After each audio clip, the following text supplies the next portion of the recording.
শুধু আলু দিয়ে কে কে বিরিয়ানি খেতে ভালোবাসো বলো।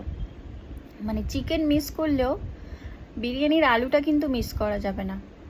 কে কে ভালোবাসো বলো। কালকে বিরিয়ানি এনেছিল, সেখান থেকে বেশ খানিকটা বেঁচেছে। আর আলু আলু তার থেকে হচ্ছে আলু বেঁচেছে। তার কারণ হচ্ছে আমার হাজব্যান্ড আলু পছন্দ করে না, মানে বিরিয়ানিতেও আলু পছন্দ করে না। আর আমার হচ্ছে চিকেন না থাকুক কিন্তু আলুটা মিস করা যাবে না। মানে বিরিয়ানিতে যদি আলু না পাই তাহলে খাওয়াটা বেকার, মানে আমার কাছে অসম্পূর্ণ মনে হয়।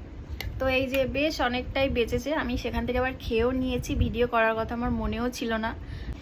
আর যাই হোক, গরম করে নিয়েছি। আর দারুণ দারুণ দারুণ। চিকেন লাগবে না, আলুটাই যথেষ্ট।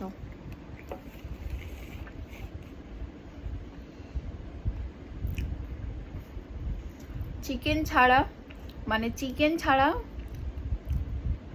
শুধু আলু দিয়ে কার কার ভালো লাগে আমার মতন, মানে আমার মতন কে কে আছে যে চিকেন মিস করতে পারবে বিরিয়ানিতে অথচ আলু মিস করতে পারবে না? কে কে আছো তোমরা আমাকে কমেন্ট করে জানিও, নাকি শুধু আমি একাই আছি?